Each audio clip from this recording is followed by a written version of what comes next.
Coming up on HawkTV, we take a look at a senior's upcoming album, the Winter Guard season, and boys basketball and soccer. This is HawkTV for Friday, February 16th.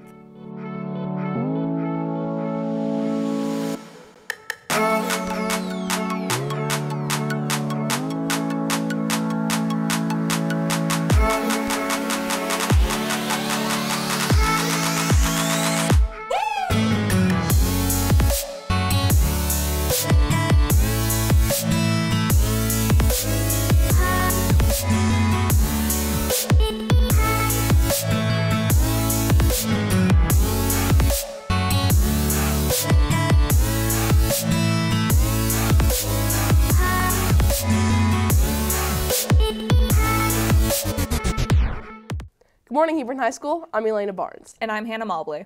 Senior Charles Huff, also known as King Charles, has wrapped up his production of his second album, Long Live the King. Nico Cox got to take a closer look into Huff's music career.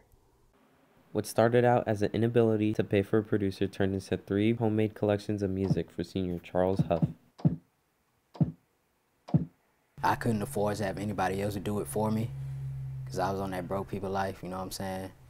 So then I just got some software, bought a computer, taught myself how to do it. Huff takes a theme-based approach to his writing process, becoming inspired by the instrumentation he creates.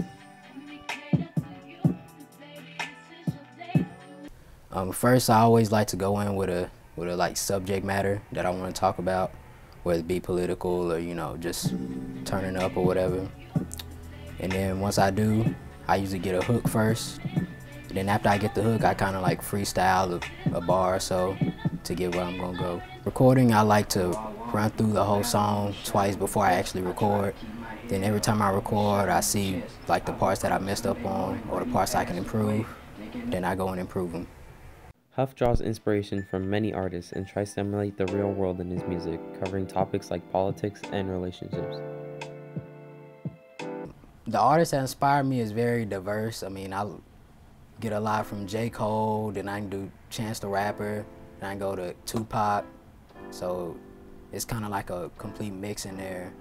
And as in terms of subjects, I mean, I just kind of like to capture like life. Like life is so many different things. Like you can always be political, and then sometimes you just want to have fun. It's just I try to have a broad range. Huff's new album, Long Live the King, is different from his previous EP, The Woodworks, and his last album, Southside Flows, because it features a more diverse sound. My last album was more vibing type music. This one is gonna have more like hit song type music, more conscious music as well. Huff is a completely self-sufficient music producer and has advice for people who are trying to do the same. Don't spend the money. Like, work with what you have first, and then once you actually get good at it, when you decide this is what you want to do, then put the money into it. Reporting for HawkTV, I'm Nico Cox. Now back to the studio.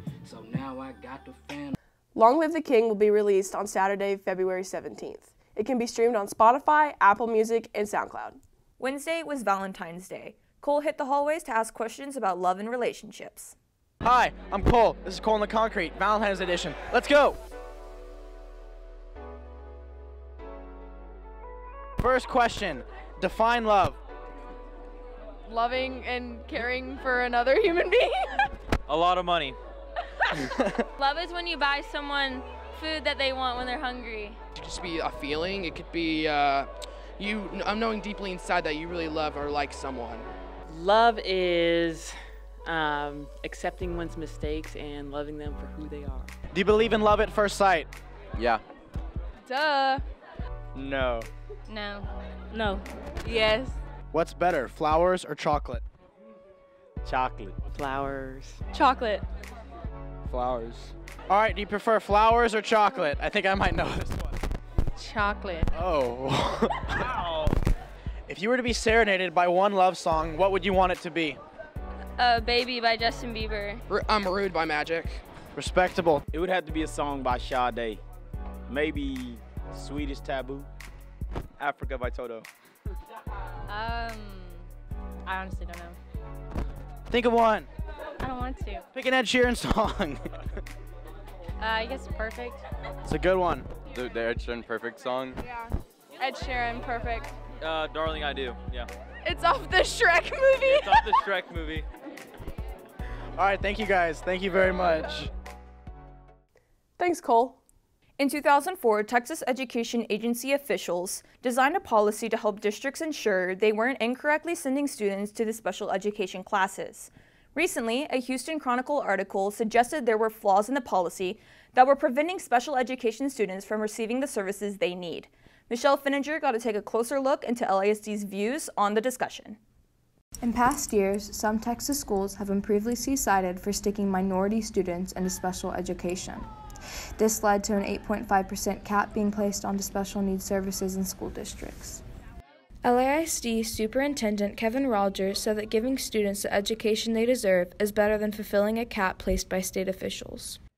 If you took the average for all those years, we'd be at a little over 10% of our students or meet some kind of qualifications for special ed. If you're going to be faulted for something, I'd sure rather be faulted by meeting the needs of the students than meeting some arbitrary number that that state agency made. Assistant Principal Shawnda LaRocque said that the rights to education outweigh a federal cap on special needs students. Put a cap on public education. You can't deny a student free to public education. Every child that comes into our Hebron feeder pattern deserves the right to be educated. It's not right to turn them away and say, I'm sorry, we have to fulfill a cap. Rogers said that the district is dealing with people, not trying to meet certain requirements from TEA. I'm proud of the fact that we're pretty well known for the kind of special needs services that we provide our students. And because of that, that means more parents move into LISD, with those types of students that need some extra support. I don't know what their rationale was. We're dealing with people, not creating or manufacturing something, not with trying to meet quotas and earn a profit. LaRocque said that she disagrees with the cap because all students deserve an education and should not be turned away no matter the cost. I mean, really, can you put a price on educating a student and educating a child? I've been a special education teacher for 27 years. I do not support a cap in any which way or form. I believe that every child, no matter what there's a disability, a language, anything, every child is our child. Every child deserves the free and public education. Every child, equally. Reporting for HawkTV, I'm Michelle Finninger. Now back to the studio. Thanks, Michelle. For more information on the discussion and to read the Houston Chronicle article, click the link below in the description box.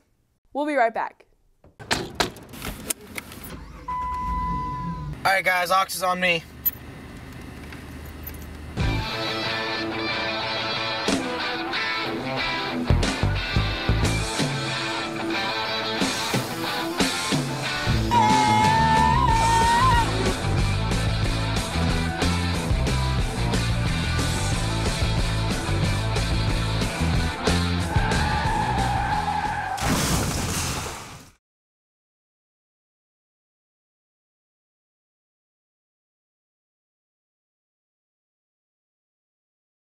Welcome back. Color Guard started the year off with a new director. Now that they're transitioning into Winter Guard season, the team has high hopes for their competitions. I got to take a closer look into the story. 1, 2, 3, 4, 5, 6, 7, 8. When marching season ends, the Color Guard team transitions into competition season, also known as Winter Guard. Winter Guard is what we do indoors, so it's inside and without the marching band. And so it's just the Color Guard, and we get to compete with like different fun songs that isn't just like classical marching band music. So it's just us and what we do. Scott Toosley came to Hebron this year after teaching for 24 years beforehand.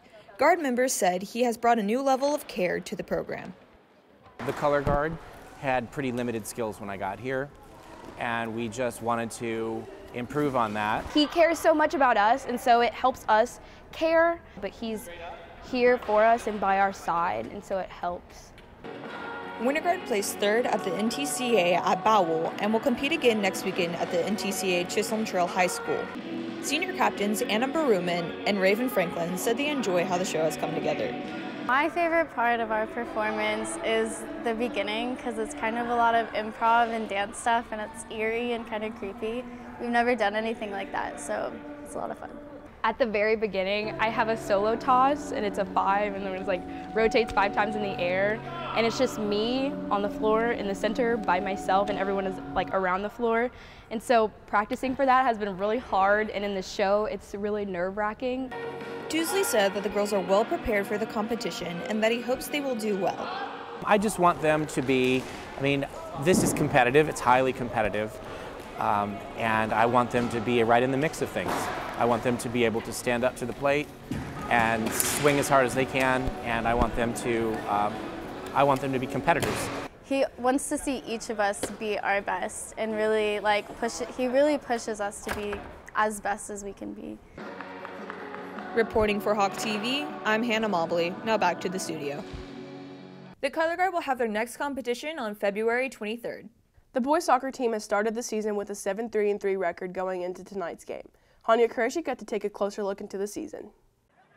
After last season's deep playoff run, the soccer team is back competing through its district schedule. Head coach Taylor Baca sees greatness in the team but strives for improvements as well. This group is capable of doing very good things. You know, as long as we show up to play and we're focused and ready, then I don't think there's anybody that, you know, is really going to stand in our way. You know, it's always disappointing to lose games. We lost another one, which is, you know, probably a game that we were expecting to win. And, you know, I think our big focus has to be going into every game knowing that if we don't show up, you know, anybody's capable of beating us. Nicholas Garcia said that the team has the capability to improve from last season and has seen positive change amongst his teammates. We're creating a lot of chances. Again, scoring not so much, but we are having more chances every game.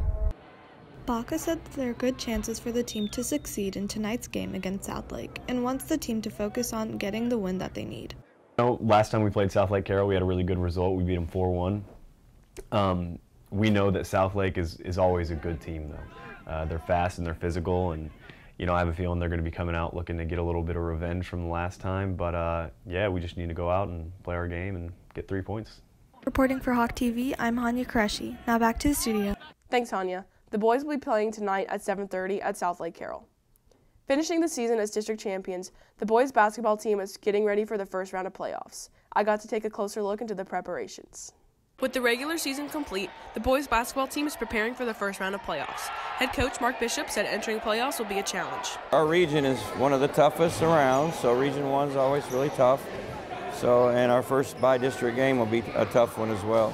Senior point guard Courtney Murrell's goal is to help lead the team to work together in order to have a successful first round. When heads are down and everything's not going our way, I just try to make sure that we just come together and we can do this as a team together as one. Murrell and Bishop both say the intensity of entering playoffs is high, but staying calm and focused will help the team go deep into playoffs. Postseason, I mean, you got to tune in postseason. You got to be real focused, come out sharp, head screwed on. No more joking around. It's all games. You've got to maintain a good solid mindset. You can't just. It's not all about intensity. You got to keep poised and be ready to perform as the game comes to you. Okay, not just the intensity levels. You always got to have that calmness about your play. Every day we got to step up another step. So playoffs are a whole another step. So you got to raise your game up for the playoffs. So we'll be working hard. Reporting for HawkTV, I'm Elena Barnes. Now back to the studio. The boys will be playing at Prosper against McKinney High at 7:30 on Tuesday. And in other sports news, varsity softball is hosting the HHS Invitational. They play Friday at 5 and 7 and Saturday at 1. That's it for today's broadcast. I'm Elena Barnes. And I'm Hannah Mobley. Have a great rest of your day. Have any story suggestions? Email us down below. And follow us on Snapchat and Twitter.